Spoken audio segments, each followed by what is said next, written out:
మహాగణపతిం మనస స్మరామి మహాగణపతిం మనస స్మరామి. డియర్ క్రియేషన్స్ ఫ్యామిలీ అందరికీ నా హృదయపూర్వక ధన్యవాదాలు. అలాగే ఈ ఫిబ్రవరి మాసానికి సంబంధించి మాస ఫలితాలు ద్వాదశ రాశుల వారికి ఎలా ఉండబోతుంది అనేది చూసే ముందు మేజర్ ఈవెంట్స్ ఏమున్నాయి, గ్రహాల ట్రాన్సిట్ గోచారం ఎలా ఉంది ఏంటనేది చూద్దాం. ఈ మాసంలో మాఘ పూర్ణిమ 1వ తారీఖు, అలాగే ఇక్కడ 14వ తారీఖుతో ఏదో గత 2 నెలలుగా ఉన్న శుక్రమూఢమి 14వ తారీఖుతో ఇక్కడ శుక్రమూఢమి త్యాగం అవుతూ ఉంది ఫిబ్రవరి 14న. అలాగే ఇక 15వ తారీఖు మాస శివరాత్రి, మహాశివరాత్రి. ఈ కార్తీక మాసంలో ఎండింగ్లో వచ్చే మహాశివరాత్రి 15వ తారీఖు మనకి మేజర్గా ఈ 3 కూడా ఉన్నాయి. ఇక గ్రహాల గోచారానికి సంబంధించి చూస్తే కనుక ముఖ్యంగా ఫిబ్రవరి 4వ తారీఖున బుధుడు మకరం నుంచి కుంభంలోకి వస్తున్నారు. ఫిబ్రవరి 6వ తారీఖున మళ్ళీ 2 రోజుల్లోనే శుక్రుడు మకరం నుంచి కుంభంలోకి వస్తున్నారు. మళ్ళీ అక్కడి నుంచి ఒక వారంలో ఫిబ్రవరి 13వ తారీఖున అంటే 3వ వారంలో రవి కూడా కుంభంలోకి వస్తున్నారు. ఆ తర్వాత ఫిబ్రవరి 23వ తారీఖున అక్కడి నుంచి ఒక 7 రోజుల్లోనే మళ్ళీ ఫిబ్రవరి 23వ తారీఖున కుజుడు కూడా ఇక్కడ కుంభరాశిలోకి వస్తున్నారు. సో నెమ్మదిగా అన్ని గ్రహాలు కూడా ఈ రాశి వాళ్ళకి మనం చూస్తే కనుక కుంభరాశిలో పంచగ్రహ కూటమిగా రాహువు కూడా, కేతువు ఇక్కడ సింహంలో ఉన్నాడు, రాహువు కూడా కుంభరాశిలోనే ఉన్నారు. పంచగ్రహ కూటమిగా మనకి ఏర్పడుతున్నారు ఫిబ్రవరి 23 కల్లా. శని మీనరాశిలో, అలాగే గురుడు మిథున రాశిలో, కర్కాటకంలో చంద్రుడు, సింహంలో కేతువు. సో ఈ విధమైన గ్రహ సంచారంతో ఇక్కడ గ్రహాల యొక్క గోచారం మనకు కనిపిస్తుంది. ఈ పంచగ్రహ కూటమి ఏర్పడటం, అలాగే మిగతా గ్రహాల గోచారం ఆధారంగా ఫిబ్రవరి మాస ఫలితాలు ప్రతి రాశికి ఏ విధంగా ఉండబోతున్నాయి ఏంటి అనేది మనం ఇప్పుడు చూద్దాం. వృశ్చిక రాశి వారికి సంబంధించి ఫిబ్రవరి మాస ఫలితాలు ఏ విధంగా ఉండబోతున్నాయని చూద్దాం. వృశ్చిక రాశి వారికి చూస్తే కనుక ఈ రాశికి అర్ధాష్టమంలో శుక్రుడు, అర్ధాష్టమంలో బుధుడు, అలాగే దశమంలో ఇక్కడ కేతువు. సో మొత్తంగా 3 గ్రహాల యొక్క అనుకూలత వృశ్చిక రాశి వారికి మనకు కనిపిస్తూ ఉంది. ఫిబ్రవరి మాసంలో ప్రత్యేకించి ఈ రాశి వాళ్ళకి చూస్తే కనుక రాశికి రాశ్యాధిపతి అయిన కుజ భగవానుడు ఈ రాశికి మకర రాశిలో ఉచ్చ స్థితిలో 23వ తారీఖు వరకు కూడా ఉంటున్నారు. కాబట్టి Mars is the planet of fighter. కుజుడు యుద్ధకారకుడు. థర్డ్ హౌస్ అనేది ఒక పాపస్థానం. అసలు కుజుడు ప్యూర్లీగా ఒక పాపగ్రహం. సో కాబట్టి పాపస్థానమైన ఈ స్థానంలో పాపగ్రహమైన కుజుడు కూడా మీ రాశ్యాధిపతి బాగా యోగిస్తాడు. Any tough task, any tough initiation ఏదైనా సరే తప్పకుండా మీరు ఎటువంటి మీకు మీ వర్క్ ఫ్రంట్లో మీకు ఇచ్చే ఎటువంటి టాస్క్ అయినా సరే చాలా విల్ పవర్తో, ఆత్మస్థైర్యంతో మీరు టేక్ చేయడం, తప్పకుండా చక్కగా దాన్ని ప్రూవ్ చేసుకోవడం కూడా జరుగుతుంది. వృశ్చిక రాశి వాళ్ళకి ముఖ్యంగా ఉచ్చ స్థితిలో ఉన్న ఈ కుజ భగవానుడి వల్ల 23 వరకు కూడా కుజుడు ఇక్కడ ఈ రాశికి తృతీయంలోనే ఉన్నారు.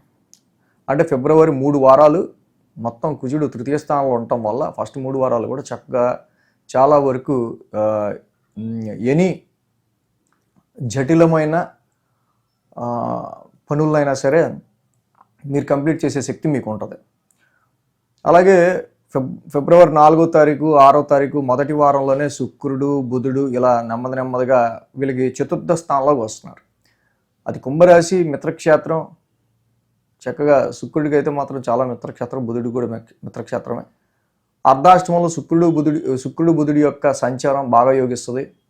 కాబట్టి వాహనాలకి సంబంధించి కావచ్చు, అలాగే డొమెస్టికల్ హ్యాపీనెస్కి సంబంధించి కావచ్చు, డొమెస్టికల్ ప్లెజర్, గృహానికి సంబంధించిన విషయాల్లో కొంత పీస్ఫుల్నెస్, కొంత హ్యాపీగా అట్మాస్ఫియర్ కావచ్చు, మీ కంఫర్ట్స్ విషయాల్లో కావచ్చు, తప్పకుండా మొదటి 2 వారాలు కూడా మంచి అనుకూలతలో వృశ్చిక రాశి వాళ్ళకి కనిపిస్తున్నాయి. ఫిబ్రవరి 13 నుంచి చూస్తే కనుక 2 వారాల తర్వాత 3-4 వారాల్లో ఇక్కడి నుంచి రవి యొక్క సంచారం నెమ్మదిగా చతుర్థ స్థానంలోకి మొదలవుతుంది. సో రవి యొక్క సంచారం అర్ధాష్టమంలోకి మొదలవటం, ఆల్రెడీ కేతు రవి ఇంట్లో ఉన్నారు కాబట్టి ఇక్కడ గృహపరమైన విషయాల్లో ఏదో ఒక తెలియని ఒక ఎమోషనల్ స్ట్రెస్ అనేది మీకుండే ఆస్కారాలు మనకి 3-4 వారాల్లో ఎక్కువగా కనిపిస్తుంది, ఫిబ్రవరి 3వ వారం నుంచి కూడా. సో ఇక్కడ రవి యొక్క సంచారం ఎప్పుడైతే 13వ తారీఖు నుంచి 13వ తారీఖు నుంచి మొదలవుతుందో చాలా వరకు ఇక్కడ మీ డొమెస్టికల్ ఇష్యూస్, రెస్పాన్సిబిలిటీస్, గృహపరమైన రెస్పాన్సిబిలిటీస్ కావచ్చు, కుటుంబ సభ్యుల ఆరోగ్యం కానీ, కుటుంబానికి సంబంధించిన విషయాల్లో కానీ, గృహానికి సంబంధించిన విషయాల్లో కానీ, ఫిక్స్డ్ అసెట్స్ కానీ, ఇలా ఇతరత్ర కొన్ని విషయాల మీద మీకు కొంచెం ఒక మానసికమైన అంటే రవి సన్ ఈస్ ద కార్క్ ఆఫ్ ఫైర్ కాబట్టి ఫైర్ ఇన్ నేచర్, కొంచెం బర్న్ చేసే నేచర్ కాబట్టి 4th హౌస్ని సన్ కొంచెం ఫైర్ ఎలిమెంట్ సన్ రావటం వల్ల డొమెస్టికల్ ఎన్విరాన్మెంట్లో కొంచెం పీస్ఫుల్నెస్ అనేది తగ్గడం, కరెక్ట్ చెప్పాలంటే మానసిక ప్రశాంతత మూడో వారం నుంచి కూడా కొంచెం డొమెస్టికల్ రెస్పాన్సిబిలిటీస్ వల్ల కొంచెం తగ్గే ఆస్కారాలు మనకు కనిపిస్తున్నాయి. సో 3వ వారం నుంచి less concentration on your job, more concentration on your domestical issues మెయిన్గా. అలాగే 23వ తారీఖు కుజుడు కూడా చతుర్థ స్థానంలోకి వస్తున్నాడు. ఇలా 4వ వారానికి కంప్లీట్గా పంచగ్రహ కూటమి అనేది చతుర్థ స్థానంలో ఏర్పడుతుంది వృశ్చిక రాశి వాళ్ళకి సంబంధించి. సో కాబట్టి ఈ fixed assets, properties, domestical environment, mother health కావచ్చు, పేరెంట్స్కి సంబంధించిన విషయాలు కావచ్చు, ఇవి ఎక్కువగా నెమ్మదిగా ఈ వారం ఎండింగ్ కల్లా, ఈ మంత్ ఎండ్ కల్లా కొంచెం ఎక్కువ ఎలివేట్ అవుతూ ఉంటాయి. వీటికి సంబంధించి మోర్ కాన్సన్ట్రేట్ చేయాల్సిన పరిస్థితులు వస్తూ ఉంటాయి. కొత్త వాహనం కొనడం కానీ, వాహనాలకు సంబంధించిన విషయాల్లో కానీ, ఇల్లు పర్చేస్ చేయడం కానీ, ఇంటికి సంబంధించిన విషయాల్లో కానీ, ఇలాగా ఏవో ఒకటి. అలాగే పంచమ స్థానంలో కూడా శని యొక్క సంచారం జరుగుతుంది. అదే క్రమంలో ఈ రాశికి అదే రాశ్యాధిపతిని గురుడు కూడా దిగ్బలంలో లేడు, చాలా వీక్గా ఉన్నారు గురుబలం లేకుండా. దీనివల్ల ఇన్వెస్ట్మెంట్స్ విషయాల్లో, సంతానపరమైన విషయాల్లో, శాలరీ హైక్స్ అండ్ ఇంక్రిమెంట్స్ విషయాల్లో కొంచెం టఫ్నెస్ అనేది క్రియేట్ అవుతూ ఉంటుంది వృషభ రాశి వాళ్ళకి. ఇది గమనించి ఇరిటేషన్ తెచ్చుకోకుండా, ప్రస్తుతం గురుబలం లేదు, పంచమ స్థానంలో శని యొక్క సంచారం కూడా ఉంది కాబట్టి పిల్లల యొక్క హెల్త్ విషయంలో కానీ, అండ్ లవ్ లైఫ్ విషయంలో కానీ, అలాగే ఇన్వెస్ట్మెంట్స్ విషయాల్లో కానీ, ముఖ్యంగా ఎడ్యుకేషన్ పరమైన విషయాల్లో చాలా కాన్సన్ట్రేషన్ ఉండాలి పిల్లలు. ఇది ఎగ్జామ్స్ టైం కాబట్టి. సో అలాగే ఈ శాలరీ ఇంక్రిమెంట్స్ అండ్ హైక్స్ విషయాల్లో కూడా ప్రస్తుతం ఉన్న దానిలో ఆరోగ్యాన్ని వీటి విషయాల్లో కొంచెం మనకి డల్గా ఉంది కాబట్టి గురుబలం పెంచుకోవడానికి ఎక్కువ ప్రయత్నించాలి. సో అలాగే ఈ రాశికి సంబంధించి మనం చూస్తే కనుక మొదటి 2 వారాలు కూడా కొంచెం అనుకూలంగా ఉంది కాబట్టి కొంచెం మానసికంగా ప్రశాంతంగా మీకు ఏదైనా మ్యారేజ్ మ్యాచ్ కావాలన్నా, అలాగే వ్యాపారానికి సంబంధించిన విషయాల్లో కానీ, మీ కంఫర్ట్స్ విషయాల్లో కానీ మొదటి 2 వారాలు కొంచెం మనకి ఫేవరబుల్గా ఉంది. ఈ రాశి వాళ్ళకి ఇక్కడ ఏదైతే 13వ తారీఖు నుంచి కంపారిటివ్ 4 వీక్స్లో మొదటి 2 వారాలు ఎక్కువ వీళ్ళకి కంఫర్ట్స్ విషయంలో అయినా, హ్యాపీనెస్ విషయంలో అయినా బాగుంది.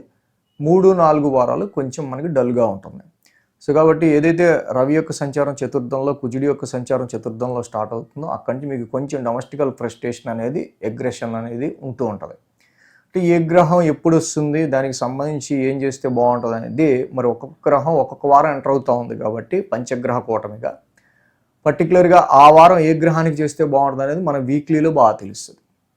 సో అంటే వీక్లీ కూడా ఫాలో అయితే పర్టికులర్గా ఆ వీక్ ఎలా చేస్తే బాగుంటుందని తెలుస్తుంది. అర్ధాష్టమంలో మరి కొంచెం పాపగ్రహాలైన రవి, కుజుడి యొక్క సంచారం కూడా జరుగుతూ ఉంది కాబట్టి ముఖ్యంగా 3-4 వారాల్లో అయితే రవికి సంబంధించిన జపా కుసుమ సంకాసం, కుజుడికి సంబంధించిన ధరణీ గర్భ సంభూతం చేసుకోవటం, ఇక మాసం మొత్తం అయితే కనుక దేవానాంచ ఋషినాంచ గురు నవకర శాంతి మంత్రం చదువుకోవడం, దత్తాత్రేయుడి ఆరాధన చేసుకోవటం, ఈ 2 డైలీ చేయటం చాలా మంచిది.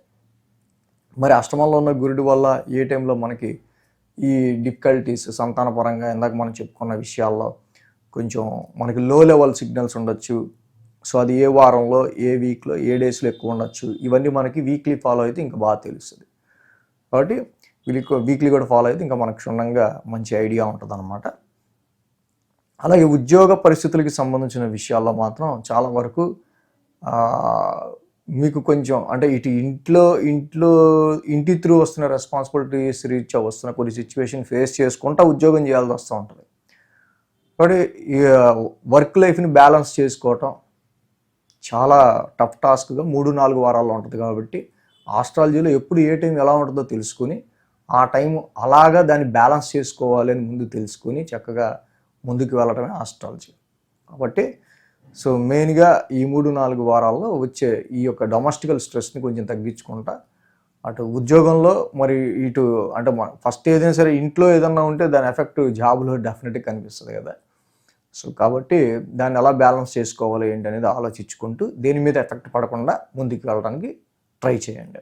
So thanks for watching TR creations. ధన్యవాదాలు.